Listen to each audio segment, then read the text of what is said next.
Valentine boy, EX Turk boy, Horror Transformation boy, fuck Shimmer boy, Pro Lucretia boy. Let's get started on this on the Sturgeon server risk. Going down on Purge. Better watch yourself, Hojo. Anyone mess with Lucretia, you're gonna end up with at the end of my Cerberus. I play no games. Got you goofy ass on got your goofy ass on my Hellmaster chainsaw. Don't even. Hey, it's Noctis. Subscribe to Vincent Valentine EX Turk channel. Hello guys, it's your King of Night, Vincent Valentine EX Turk. And I think I've gone insane. I pushed the barrier of insanity. But no, seriously, this theory is going to be one of those crazy. I am one of those crazy Final Fantasy Forever Alone theorists that lives in the basement that your mama warned you about. I'm very dangerous, so beware. But no, just kidding. This theory is going to be a little bit wild though, because, well, you would have to follow the series, and not only you have to follow the series, but this will be one of those theories that people might not like. So I call these ones the controversial theories. Hence why I tattooed myself, because, well, if I'm going to talk about crazy stuff, I need to look crazy. I need to look nuts.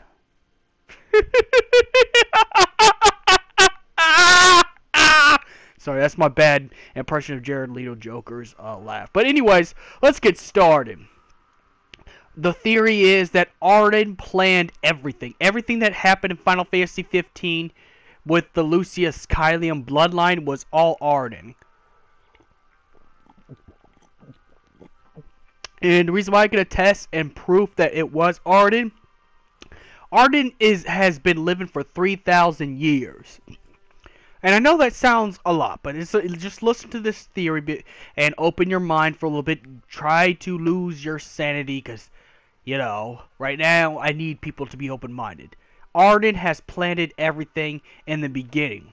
Maybe not the Star Scourge, but a little bit after the Star Scourge, this will be his years in the Niflheim Empire as High Chancellor of Niflheim. And all those wars that were started by Niflheim, most of them, at least not the beginning ones, but the ones after the first and second wars, were all Ardyn's fault. And it was only the ploy to look for the Chosen King, for the Lucius Caelum Chosen King. Now, here's where it's going to get crazy, and you might start having to call the men in the white coats immediately, because this is where it's going to get insane. Could Ardyn have the power to see the future?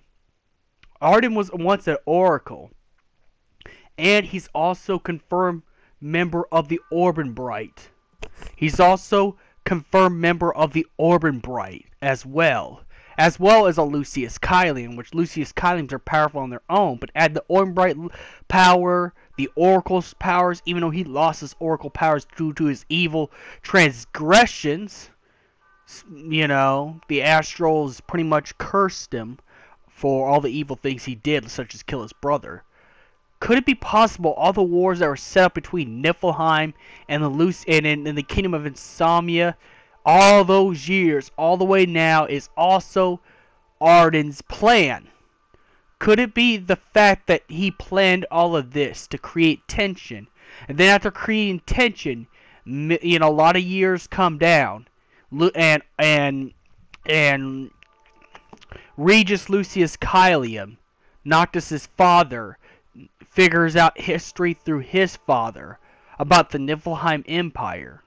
So that makes King Regis really weary when Ardyn came in and introduced himself and was like, "You must be bold. You must be bold because you're coming in here undefended." I think it's possible, because if you remember in the Omen trailer, Ardyn was able to talk into the crystal. Ardyn was able to talk to Regis through the crystal. Regis asked the question, and the question was, Regis asked, "How many lives are you gonna take this time?" And Ardyn replied through the crystal, "I'm only looking forward one," meaning that he knows Noctis Lucius Caelum in his visions was the last remaining Lucius Caelum, and also the one chosen ascended king of light the Astrals and Eos chose. That Eos chosen. And Ardyn wanted that position all along. So, seeing the future and seeing this young man, Ardyn has strived his whole entire life to be the ascended king. And this young 25-year-old man is the chosen one. Meaning that Ardyn knows about the prophecy about the final chosen king. Hence why he set the events the way he did. He set the Niflheim Empire to attack Insomnia, raised Noctis' anger toward the Niflheim Empire. Noctis fights people from the Niflheim Empire, but Ardyn helps him get some of the Astrals, and help him out to get the ring, and help him even in the Mithril Woods to get Mithril for the Altissia trip, and then kill Luna Nox Fleury right in front of him to create the tension between the two, to create the hatred. Hoping that was going to awaken the power. And of course it's not, because it would take 10 years to do it. But this is where everything makes a lot of sense. Ardyn pretty much manipulated Idolus to capture Lunafreya, hoping that Noctis would come and try to rescue Lunafreya and get trapped by the Niflheim Empire. But the only problem is, Ardyn and Idolus Autocrat does not get along with each other. Ardyn wants Noctis Lucius Caelum alive in order to complete the ring so he could take it from him. That's why he tried to help Noctis all the way he did. He was helping, even helped Gladiolus Ignis in that chapter 13 verse 2, because he needed to help Noctis and his friends on the journey to get what he wanted. So he was using Noctis to get what he wanted. So he made sure that Noctis was never handed over to Idolus. And Idolus didn't like this idea, so Ardyn pretty much pushed forward for Idolus to turn to his demon form and chase Noctis all the way through the Magitech factory until, well, Ardyn had enough. But Idolus was only a test. The same thing with Ravis. When Ravis was turned to a demon, when you fought Ravis, it was only a test Ardyn put it there, because Ardyn needed to completely test Noctis to see if the prophecy stands true.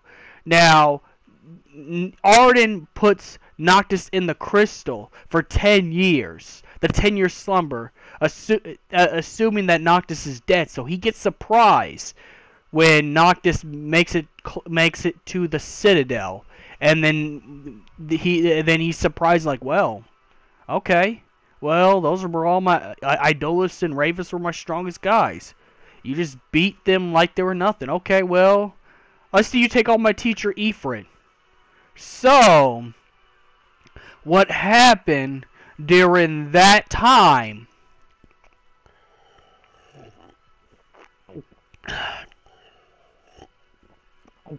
What happened during that time? Ifrit and Noctis and his friends battled. Ifrit lost the battle. Shiva gave the kiss of death, defeated Ifrit.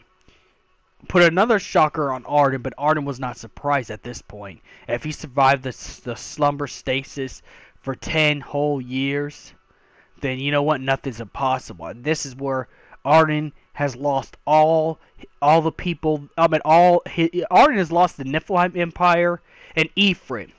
So now it's his turn to kill Noctis and take the powerful Ring of Lucii, so he could become the Ascended King and kill all the Astrals and rule the world. Not just only Lucis, but Ardyn wanted to rule the universe with the Star Scourge. He wanted to rule space and time with the Star Scourge.